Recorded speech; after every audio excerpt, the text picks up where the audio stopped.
Christian whore. Don't do this. Clip! You fool. Stop. I know it's not my done to me. You have no... It's much better. Today, we're chatting about the music excitement that is Haley Nicole Williams. We're discussing Jax Taylor's much-needed departure from Bravo, and sharing our undying and never-ending love for the undying, never-ending love of Nicolandria. Your friends and family might think this is trash TV. Your mom might have called your love for emo music a phase, but here at Reality Emos, we know pop culture moments and alternative music scenes shape us and still do. So let's laugh together, cry together, scream at the TV together. Welcome to The Breakdown. Hey saddies, welcome to Reality Emos, The Breakdown, where we break down the latest pop culture and emo alternative news. I'm Monique, and with us we have our co-host Eric. Oh, I'm a co-host now. I thought I was a producer who doesn't produce. just 2 weeks ago. You actually are producing today. Not producing. I've been not producing this podcast for weeks now, and it's a highlight of my non-production career. The day you produce, I gave up on announcing that you're... Not to split hairs, I'm also not producing anything. I'm just an audio guy. I don't write anything. Oh, yeah, I guess I don't know what producers do. Well, I can tell you exactly what makes someone a producer.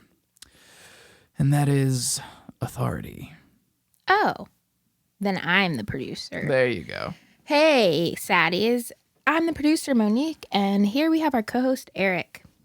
Promoted to co-host. I'm down with it. Today we are starting with a rant, but it's a rant of good, where we're not necessarily bashing the decisions of others. We're kind of supporting them, but still ranting about them. Yeah, I'm reading the outline. There's gonna be a bash.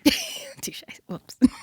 So Jax Taylor, local American saint, contender for the papacy, is out at the Valleys. We're so sad about it. No, it is about damn time Jax Taylor was forced to quit Bravo. He announced on an Us Weekly exclusive that he's departing. He said, after an incredibly challenging year and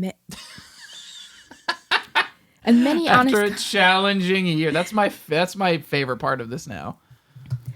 After my challenging year of doing coke and abusing my spouse. Mm-hmm. And being an awful father. It's incredible. And many honest conversations with my team and producers, I'll be stepping away from the next season of The Valley. Right now, my focus needs to be on my sobriety, my mental health, and co-parenting. Taking this time is necessary for me to become the best version of myself, especially for our son. I'm not going to name his son on our podcast. My son, Ted Cruz. Honestly, hopefully Brittany stays away from him so he doesn't turn into Ted Cruz. But yeah, it's just, Seth Rogen said it best, where he said, like, he just does not deserve to be on TV anymore. His Watch What Happens Live episode had pretty much all the feelings I have about Jax Taylor. He's been the lie of the week. I wish he could be it every week. But yeah, it's good. He's focusing on his sobriety and mental health. I just don't believe that narcissism will ever be cured. And it sounds like they're trying to leave the door open. Alex Baskin, the producer who always has awful takes and is always sticking up for the most toxic man on Bravo, he has... An internal informant, The Sun, reported that they have a deep history and they've known each other for years. So Alex Baskin feels like since the decision wasn't unanimous and Jax is walking away, there's an open door if he can get healthier. And I just don't think narcissists can really become healthier because they're always going to be narcissists. It's just something you can't really cure. And I don't think he's necessarily going to be interested in curing that because he just lies about, like, even, we didn't finish the reunion, but he lies about everything. Like, he says he's getting help for that aspect of his personality, but... This is a good time to note that neither of us are licensed or even amateur mental But we health have eyes and ears. Yeah, I mean, I don't know about the rules of curing narcissism, but he says he's a narcissist. I mean, he's obviously... I mean, I don't want to say obviously, but, like, water is wet. And also, unfortunately, this is...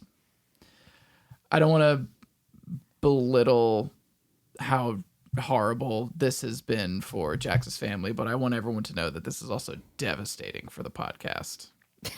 we won't have. I'm so glad both of us have day jobs in this moment. This is honestly, Jax leaving reality TV is the 9/11 of reality TV podcasts. We've only talked about him like twice, honestly. There's enough going on where it's not devastating for anyone. He just needs to get help and get out of our faces and our lives. That's my opinion.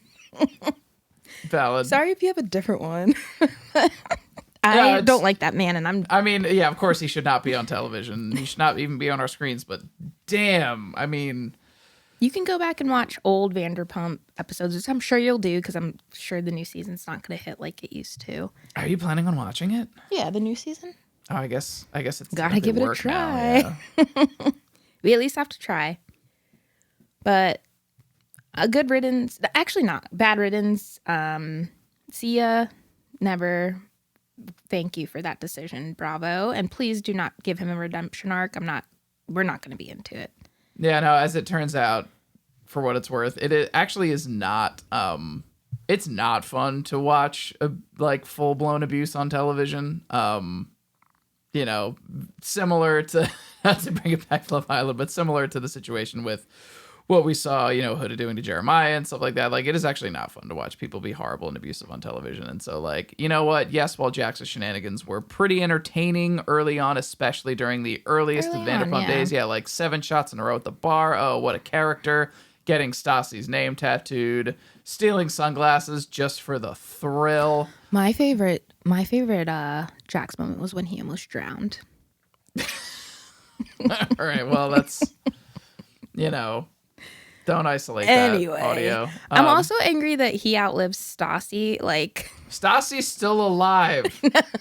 I mean, she's a successful, as far as I'm aware, author. In the Bravoverse, like that always irritated me that he could stay on our screens and we lost her. I thought Stassi didn't want to come back.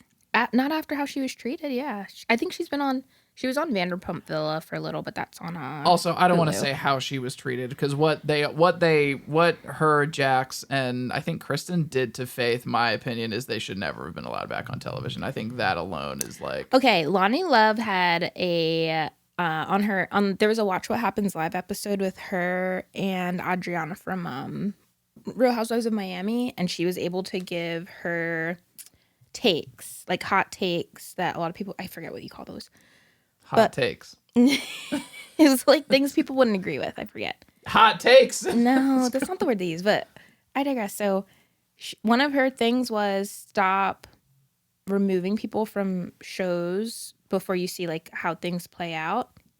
And it's a bad take in a sense, but I just don't think that removing Stassi and Kristen after what happened with Faith was the best idea. I mean, that's kind of the catalyst of where it all went downhill. I mean, I gotta tell you, based on the dynamic of that cast, there's no way that we were gonna get an honest, serious conversation about why what they did was horrible and racist. I think because Faith was on the outs of the show, and it literally would have been like the only way to do it would have been to severely overproduce it and make it a thing where like a producer would have had to sit down with Stassi and co and be like, "Hey, so we're gonna make you talk about this, and I want you to know for a fact you are violently in the wrong, and if you don't, you know, pull off this apology, you're fired." And then how genuine is that anyway? They knew they were in the wrong.